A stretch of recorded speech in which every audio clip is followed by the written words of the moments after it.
The night was dark, and the city lights glowed like tiny stars in the distance. Daniel Carter, the millionaire everyone admired and envied, was behind the wheel of his sleek black car. He had spent the evening in meetings, dinners, and phone calls that never seemed to end. To the world, he was powerful, untouchable, and strong. But inside, his heart felt heavy with loneliness he never admitted to anyone. The road ahead stretched long and empty. The silence inside the car was broken only by the low hum of the engine and the sound of rain tapping against the windshield. Daniel pressed harder on the accelerator. He loved speed, it gave him the illusion of control. Tonight, though, his mind was far away. Thoughts of his broken family, his empty mansion, and the deals he had made filled his head like ghosts whispering in the dark. A flash of lightning lit the sky, and with it came a sharp bend in the road. Daniel was too late to notice. The tires screeched, the steering wheel jerked from his grip, and in an instant, his world spun out of control. The car swerved violently, crashing through the guardrail. Metal twisted, glass shattered, and the sound of destruction echoed through the night. The impact threw him forward. His chest slammed against the steering wheel, and pain shot through his body like fire. Blood trickled down his forehead, blurring his vision. He tried to breathe, but every breath burned his ribs. For the first time in years, Daniel Carter, the man who had everything, felt powerless. As the rain poured harder, his car lay broken at the bottom of a slope, smoke rising from the hood. The city lights were far away now, blurred and unreachable. Daniel's hands trembled as he tried to move, but his body refused. His strength, his money, his name, none of it mattered in that moment. He was just a broken man trapped inside twisted metal. Darkness crept in at the edges of his vision. His heartbeat slowed. He thought, this is the end. No one even knows I am here. A strange peace washed over him, mixed with regret.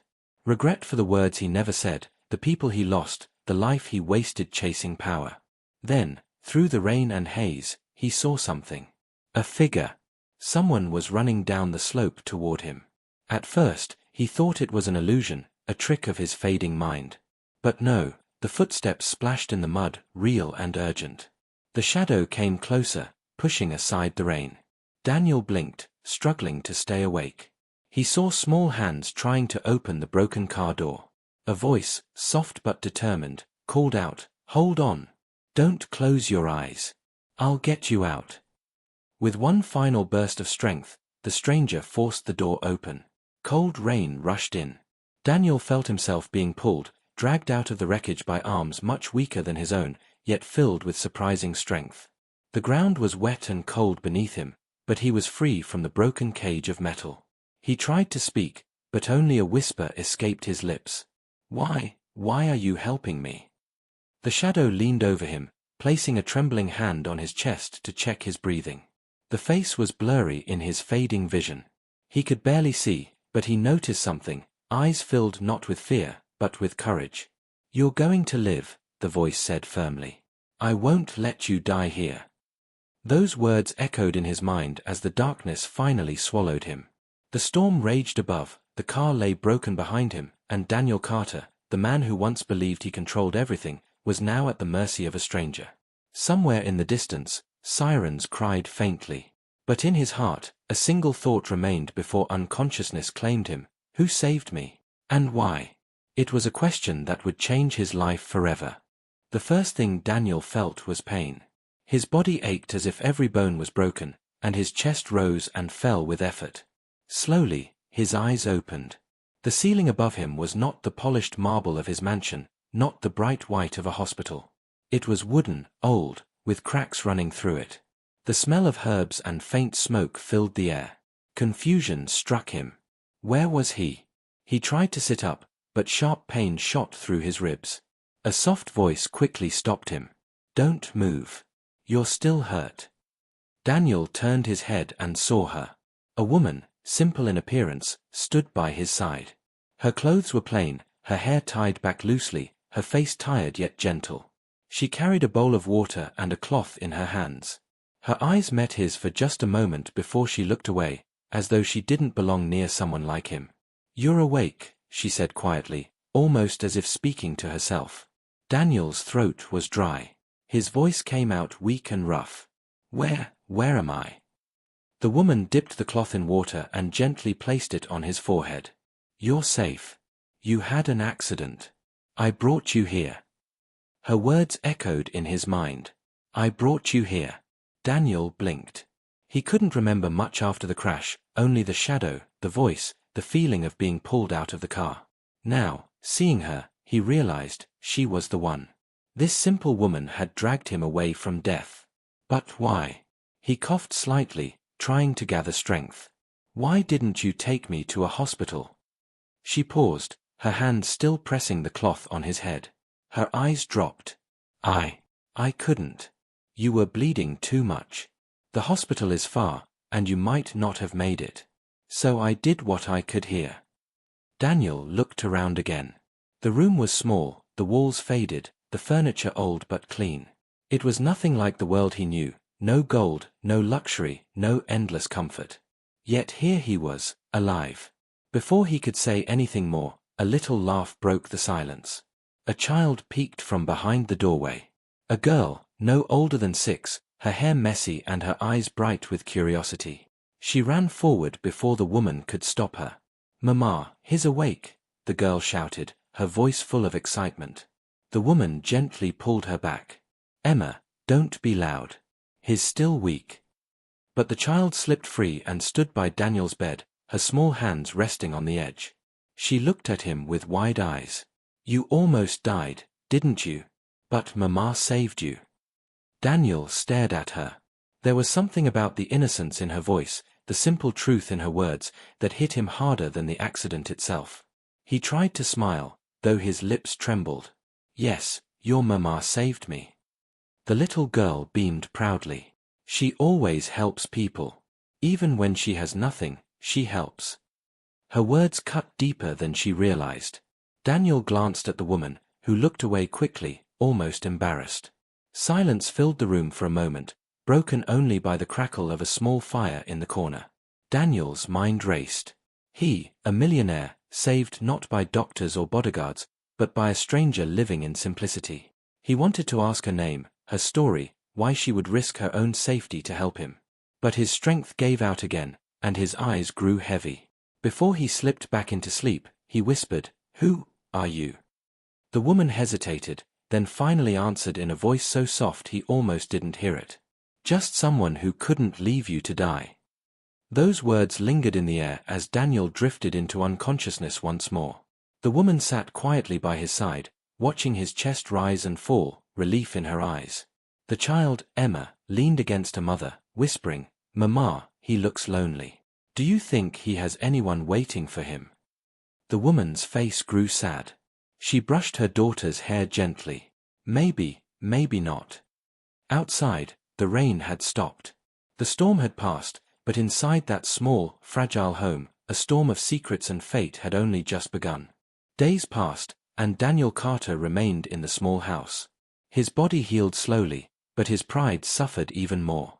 For the first time in his life, he could not command, could not order, could not simply throw money at a problem to make it disappear.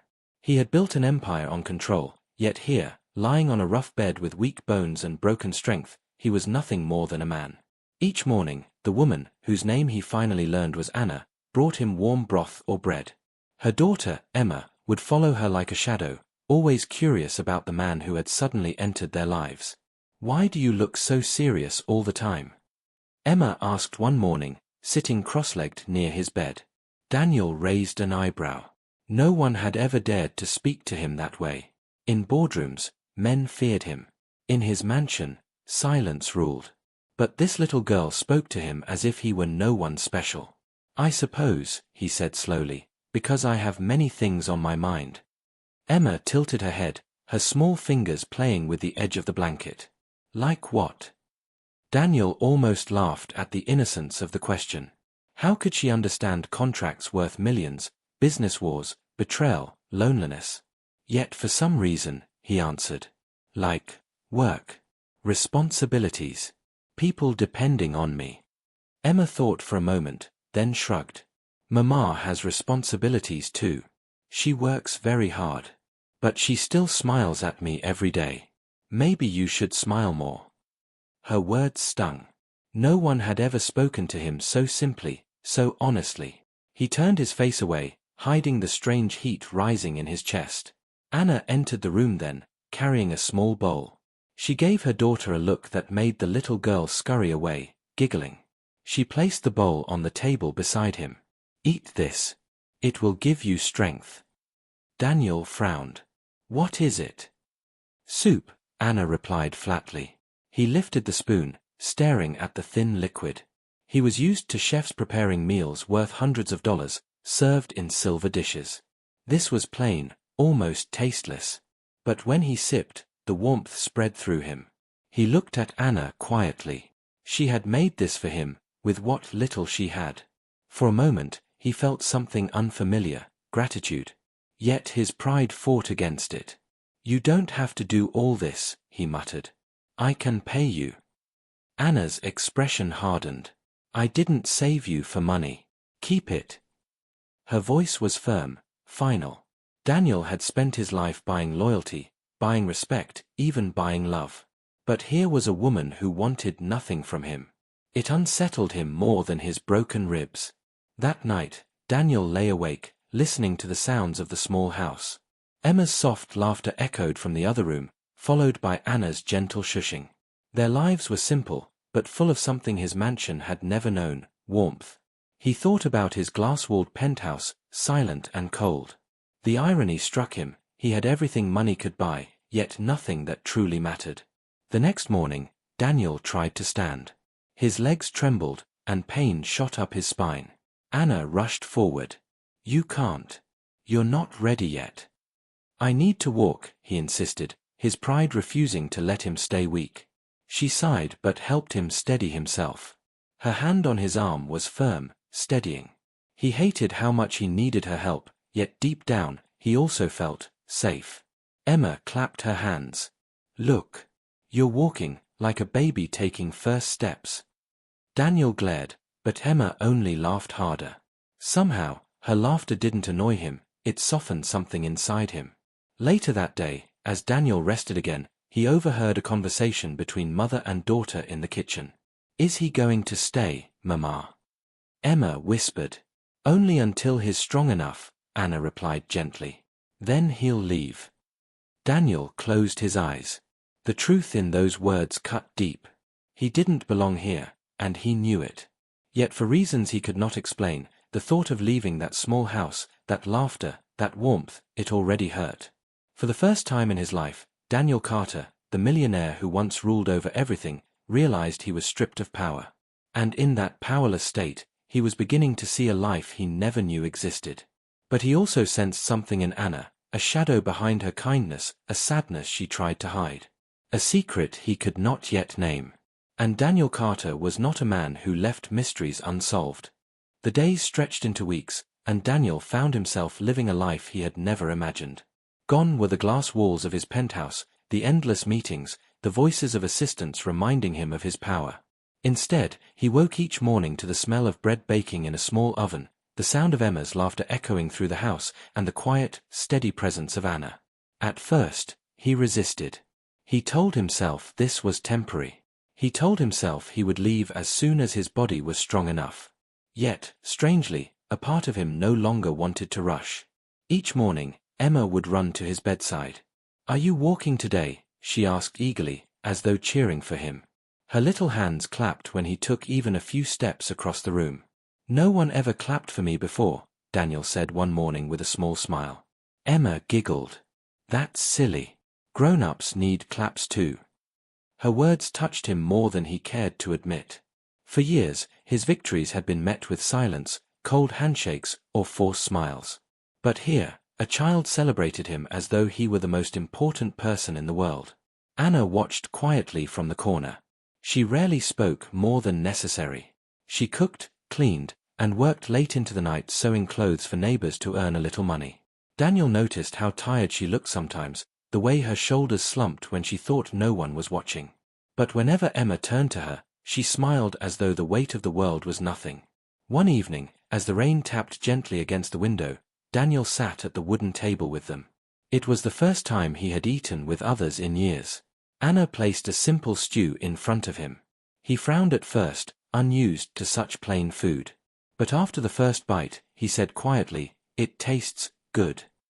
Emma grinned. "Of course. Mama makes the best food in the world." Anna gave her daughter a soft look, then glanced at Daniel. "It's not much. But it's all we have." Daniel put his spoon down and met her eyes. "It's more than I deserve." Silence filled the room. For a moment, Anna's eyes softened, but then she looked away. Later that night, unable to sleep, Daniel stepped outside into the cool air. He looked at the small garden Anna had kept alive with care, the worn clothes hanging on the line, the dim light inside the house. For so long, he had believed happiness was measured in numbers, in possessions, in power. Yet here, in this small corner of the world, he saw something he had never had, peace. But there was something else too. A shadow in Anna's eyes whenever she thought no one noticed. A sadness that clung to her smile. He wanted to ask, but he knew she would never answer easily. One night, he heard her voice through the thin walls as she spoke softly to Emma. "Sleep, my darling. One day, things will be better. I promise." Emma's sleepy voice replied, "Do you miss him, Mama?" Anna didn't answer right away. Her silence was heavier than words. Daniel lay awake, his chest tightening. Who was him? A husband? A man who had abandoned her? Or something else? The next morning, Daniel tested his strength further. He walked slowly across the yard, Emma cheering at every step. Anna watched, her hands tightening on the cloth she held. "You'll hurt yourself," she warned. "I've been hurt before," Daniel replied, his voice steady. "But I'm learning something here I never knew before." Anna frowned slightly. "And what is that?" Daniel looked around at the small house, at Emma's laughter, at Anna's tired but kind face. "That life isn't about power or wealth. It's about moments like this. About people who care." Anna's lips parted, as though she wanted to say something, but she closed them again. The silence stretched between them, filled with unspoken truths. For the first time in years, Daniel felt alive not because of his riches, but because of something far deeper. Yet he also knew that Anna's silence hid answers he was desperate to find. And deep inside, he felt the storm of a revelation drawing closer. The quiet days could not last forever. Daniel's body grew stronger, and so did the questions inside his mind. Every time he looked at Anna, he saw the shadows in her eyes, the way she avoided his gaze when Emma spoke of fathers, of family, of things left unsaid. One evening, after dinner, Daniel finally broke the silence. "You saved me, Anna," he began, his voice low but firm. "You cared for me when you had no reason to. But I can't stay here without knowing the truth. Why did you really help me?" Anna froze. Her hands, busy with the dishes, stilled in the water. For a long moment she said nothing. Then she turned, her face calm but her eyes stormy. "Do I need a reason to save a life?" Daniel studied her. "No. But there's something you're not telling me. Something about your past. Something about Emma." At the mention of her daughter, Anna stiffened. "Leave her out of this." "I can't," Daniel replied. His voice shook slightly, surprising even himself. "She's part of this. I can see it in the way you look at me. There's something you're hiding. Tell me." Anna's breath quickened. Her fingers gripped the edge of the table. "You don't understand. My life, my world, it's nothing like yours. If you knew the truth, you would walk away. Just like before." The words hit him like a slap. "Before," he repeated sharply. "What do you mean, before?" Anna's lips parted, but no sound came.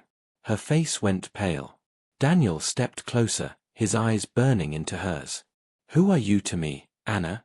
Why do I feel like I've met you before? Why do I feel like you know me?" Emma's small voice suddenly broke through the tension. She had been listening from the doorway, her doll clutched in her hand. "Mama, why are you crying?" Anna quickly wiped her face, forcing a smile for her daughter. "It's nothing, sweetheart. Go to bed." But Emma did not move. Her wide eyes shifted from her mother to Daniel. "Is he going to leave us, Mama?" The question stabbed Daniel's heart. He looked at the little girl, then at Anna. "Answer her," he said quietly. Anna closed her eyes. Her chest rose and fell with deep, uneven breaths. For years she had hidden the truth, locked it away in fear. But now, with Daniel standing in front of her, demanding answers, with Emma watching from the doorway, the walls she had built began to crack. "You want the truth," she whispered, her voice trembling.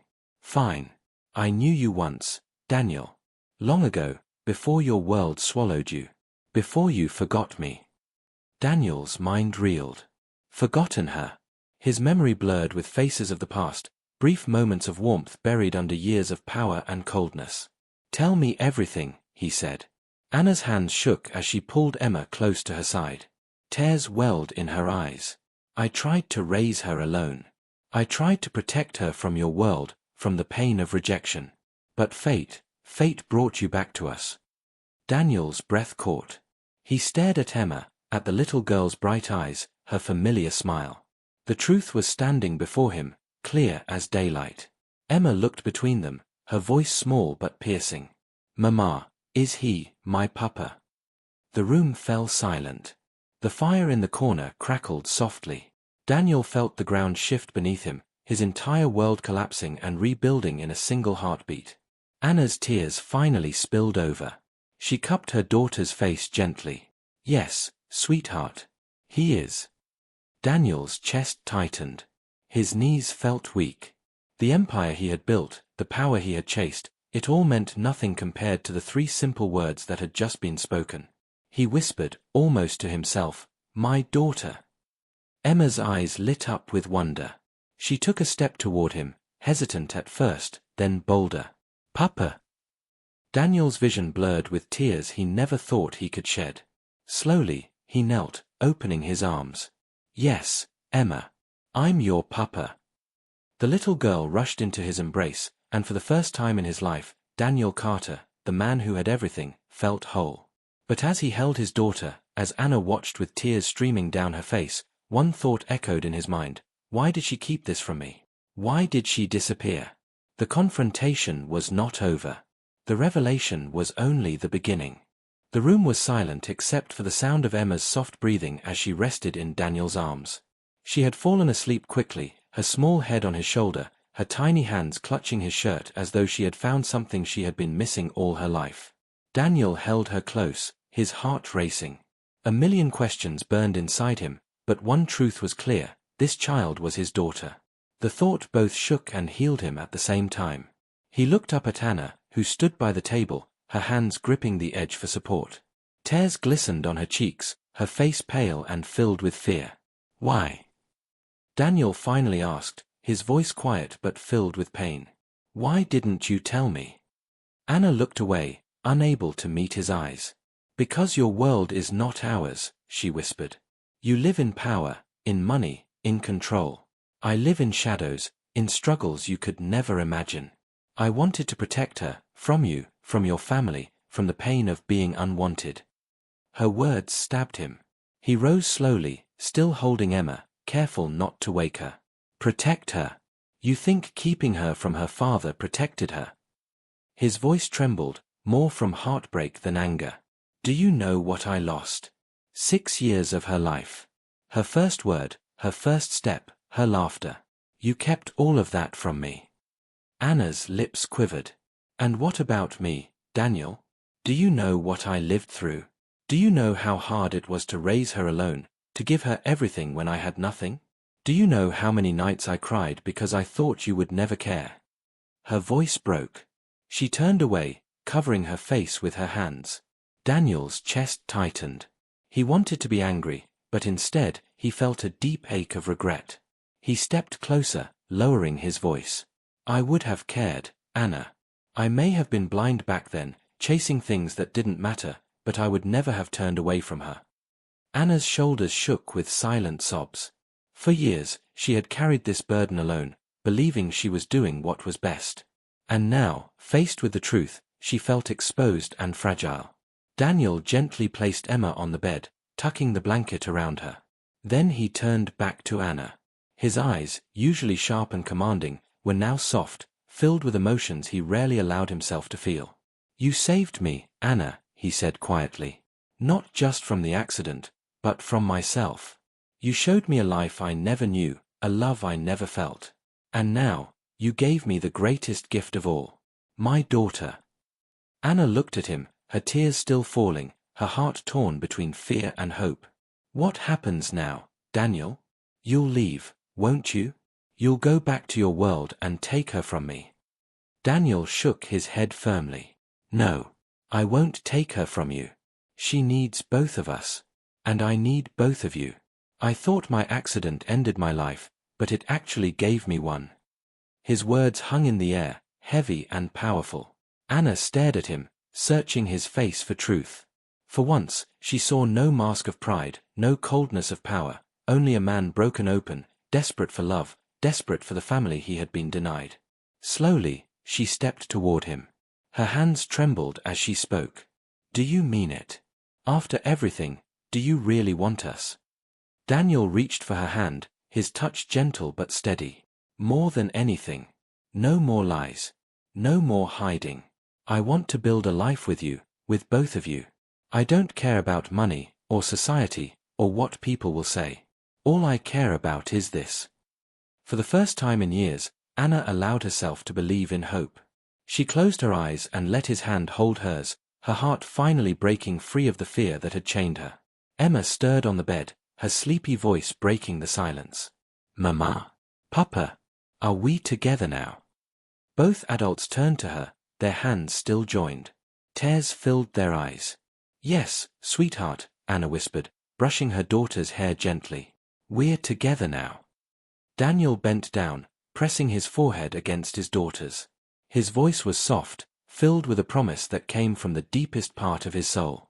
I'll never leave you again. That's my vow.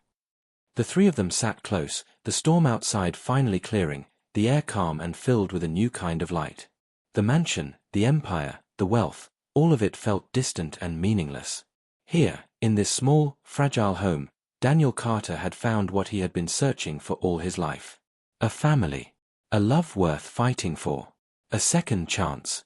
And he knew nothing would ever be the same again.